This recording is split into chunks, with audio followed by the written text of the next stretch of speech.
While we've got the Japanese tour going on, the rest of the ARLA Elite Series teams remained in America for their own set of races. Barry McIntyre, the surprise Daytona winner, is on the pole here at the California Speedway for the California 200. McIntyre jumps into the lead as the field fans out 3 and 4 wide, but despite this craziness, the first casualty of the night was Robert Nelson as his engine expires on him. However, on lap number 4, Luke Pellerin is going to get a bump from Alex Carson coming off of turn 2, and this sets off a pile-up on the backstretch. Ali Riggs is involved, Trey Ashby, Kelly Posadas, Michael Madrigal, Dan Lecklider, car 10L. Alex Carson's return to the series is not off to a very good start, as he helps to set off this huge chain reaction. Now coming back to the caution, Nick Howard gets into the back of Harry Asinola, collecting Joseph Howard, no relation there, and John Hawkes in car number 114. And now we've got the whole field trying to sort themselves out of this mess. Here comes Michael Madrigal in the pie car. He smashes into the back of Herbie Finkelberg. Lucas Sweeney also does not slow down. People just aren't paying any attention to what's outside their windshields at all. Derek Dudding into the back of Megan Driver in car 40. His Team Bird teammate Cletus McGuffey and Tom Brayton for the racing team also collected. Dudding, Sweeney, and Madrigal were all ordered to meet with race control after the event. Laura Cyrus in car 42 is going to blow up on lap number 11, and she seems to take her time in getting off the racing line. She gets together with Chavez in the 35 and comes back across the path of the 97 of Hazel May Fratton. Cyrus had a clear shot to the apron once she blew up. This really did not need to happen. Bobby Porteau, sometime later, is going to blow up in car 74. Porteau has been very frustrated this season with all the mechanical problems that the Michelin Sons are having. Thanks to a few quick pit stops, Andrea Quinasa is now the leader in car 78 for Groves Racing, but she would soon be challenged by Casey Campbell in car 422, who won at Pocono thanks to the quick pit work by the Green Racing crew. They come up to lap the 102 of Lenore Scurry. Scurry comes back across the path of Campbell, putting both those cars in the wall. Quinasa got clipped, but she doesn't have too much damage there. Nick Asher, going for the lead shortly after the restart, almost gets taken out by Alex Carson as Carson got hooked by the 78. Asher's been having one of his best races of the year as he's kept that 46 car clean all day. He's got a new sponsor on that car, but he gets hooked by Quinasa, and into the wall goes Asher. Asher possibly had a car to win this race. He's still going to be in a very good position with the attrition rate that we've been having tonight. With 16 laps to go, Zachary Zins gets taken out as Joseph Howard gets hooked by Casey Campbell. Campbell was still very fast even after that wreck with Scurry, but now she's got even more damage on that 422 car. Zachary Zins won this race last year and was running up inside the top 10 before this happened.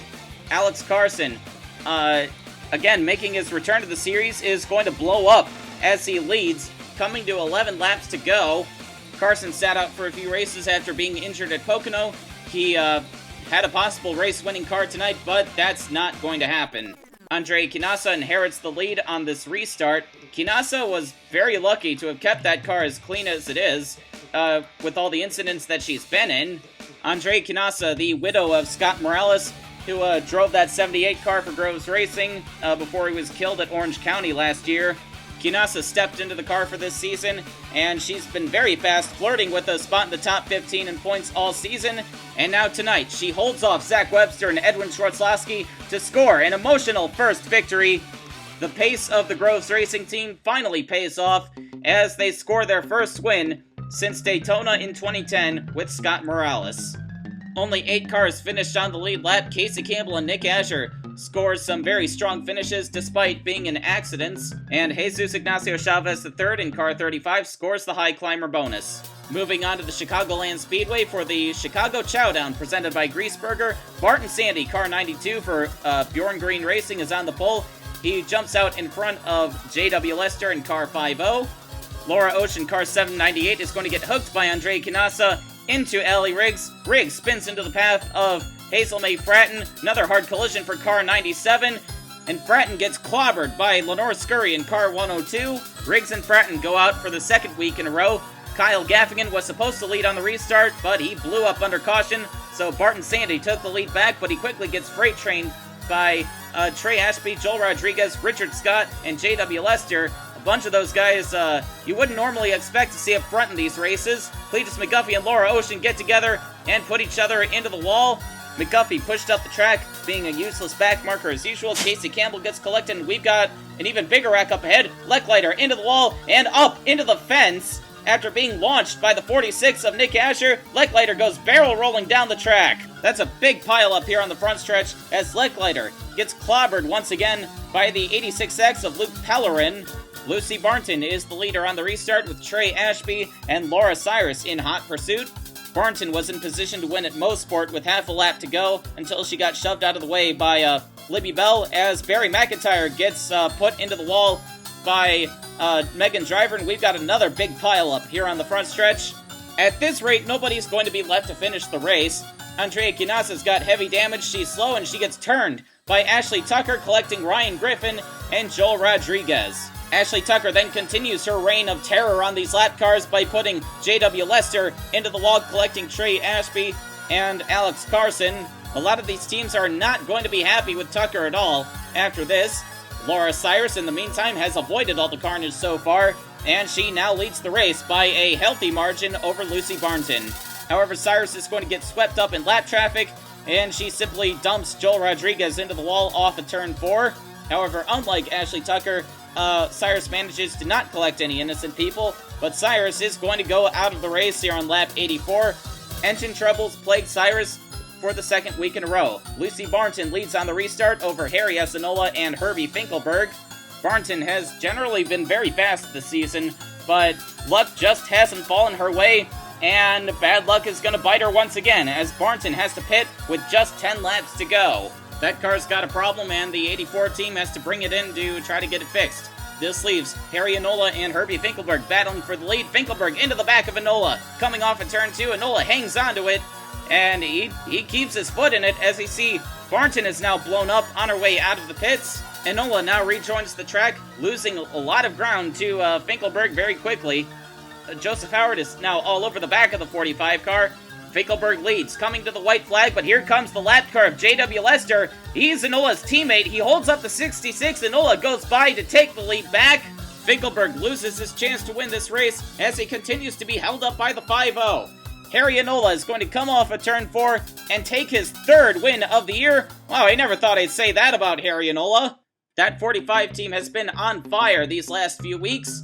However, he probably wouldn't have gotten that win if J.W. Lester hadn't held up the 66, though the Peter Irving Gray team surely can't be pleased with Finkelberg almost taking out the 45 with just a few laps to go, so it appears that they just took the law into their own hands. We now head over to the Salem Speedway for the Bargain Baby Outlet 200. Alex Carson took the pole for round number 1. He jumps out to an early lead with Robert Nelson, car 9, sliding into second place. Lenore Scurry does some sliding of her own right into the wall, reacting to the slow car of Cletus McGuffey. We stay green, but now J.W. Lester swerves to miss the 54 car, bounces off the wall back into the 54, and collects the 114 of John Hawks. The yellow would not be thrown for this incident as well. However, the yellow will be thrown for Derek Dudding. As he bounces off the wall, Dan Leckliter has nowhere to go and sends the 68 for a spin down into turn number 1. Sarah Carlisle clobbers the 68 car. Carlisle is competing for the Tornado Alley Trophy today. She goes out of the race early on. After the restart, Cletus McGuffey bobbles in turn 2, hits the apron, and comes to a stop. Apparently he's got a problem with that 54 car. Fortunately, everybody misses him. Cyrus Laterza, the Tornado Alley Trophy points leader, gets put into the wall by Laura Cyrus, collecting John Hawks' car 114. Hawks has been kind of a wrecking ball in these past few weeks. Halfway through this race, Allie Riggs is up to second place, but she slips up in turn 2, allowing Michael Madrigal, car Pi, to go right on by. Nonetheless, this is one of Allie Riggs' best runs this season. Cletus McGuffey gets lapped by Michael Madrigal and goes into the wall right in front of Allie Riggs, taking her out of the race. So much for that great run she's had. And we've now got a pile-up heading into turn 3. Barton Sandy, Lucy Barnton, Dan Leckliter comes flying in and hits the back of the 84 car. Zachary Zins and Lenore Scurry collected as well.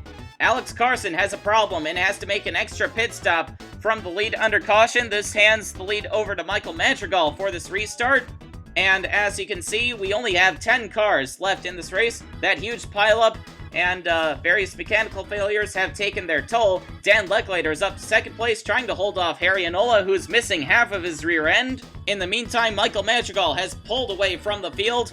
Madrigal joined Math Motors this season after there was no room at the inn for him at M&J Racing, and coming off of turn 4, Madrigal gives Math Motors their first win in the ARLA Elite Series presented by Smash Beer. Math Motors has been very fast in these last couple of seasons. They just needed the right driver, and Michael Madrigal gives them the extra boost that they need to finally get into victory lane. Tanner Clayson in 5th place had the best finish of any of the Tornado Alley Trophy drivers in this race. Moving on to round number 2, where Philip Borland, teammate to Madrigal, has taken the pole. It's a very good day for Math Motors so far.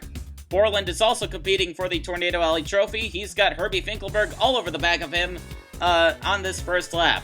Megan Driver hits the apron in turn 2 and sweeps up into Joel Olenek. A silly error by Megan Driver is going to take her out of the race as Stacy St. Martin piles into the back of the 40. St. Martin lagged behind at the start, and she really had no business being in that. Jim Hayes leads on the restart after Philip Borland had a terrible pit stop under caution. He is currently back in 13th place. Hayes is trying to hold off Casey Campbell as the field whips around this half-mile oval in about 13.5 seconds.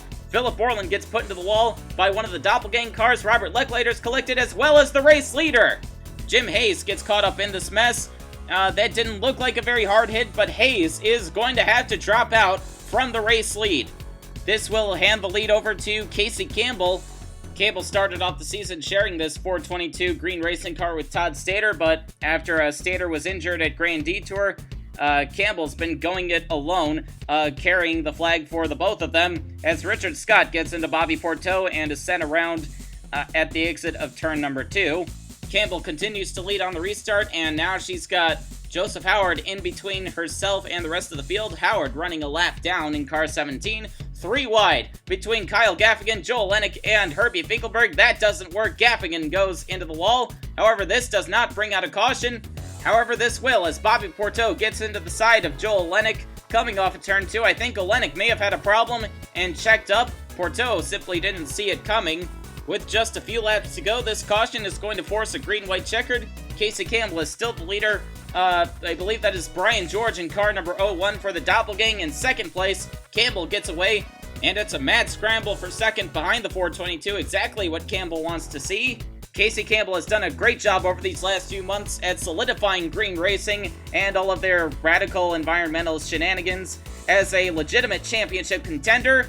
She's been carrying this co-championship with the injured Todd Stater on her own back, and she comes off of turn number 4 to take her second win of the year. Once Campbell got into the lead, nobody could touch her. Kelly Splicen in 4th place had the best result of the Tornado Alley Trophy drivers in this round. Isaac Leitner, the only other Tornado Alley Trophy contestant in the top 10, and Herbie Finkelberg is the last of the drivers that took the green-white checkered. Now, moving on to the point standings, Rip Tyler took the points lead after the Twin Ring Motegi. Casey Campbell has moved up into 2nd place. She's still sharing that car with Todd Stater. Taylor Brillin is in 3rd, 27 points back. If she hadn't gotten slapped with that additional 25-point penalty, she'd be only 2 points off the lead. Jim Hayes has fallen out of the top 10 and into the clutches of Andrea Kinasa for the lead in the Rookie of the Year standings. Herbie Finkelberg is up to 15th. After some very strong runs in these past few weeks. Barton Sandy's up to 19th place despite not running all of the races this season. Jason Bates is in the same boat as Barton Sandy. They're not running the full schedule, but they're making up for that by being very fast on the track. Laura Cyrus is struggling to stay in the top 30. She's had a pretty disappointing season. Crashes and mechanical failures have come her way quite often despite her being very fast. Michael Madrigal is still only 38th in the standings, despite his win, and AJ Young is still hovering around the top 40. It may not look like much, but Young is having his best season ever. And now looking at the Tornado Alley Trophy standings, Cyrus Laterza continues to lead the way. Tanner Clayson is up to 2nd, only 12 points back. Carlo DePreto is 3rd, Isaac Leitner 4th, Kelly Splice in 5th, Sarah Carlisle is 6th. Philip Borland, after winning the pole at Salem, was not able to capitalize that after getting wrecked, and Kurt Walker has fallen to 10th place after not participating at Salem because he was busy overseeing his team in Japan.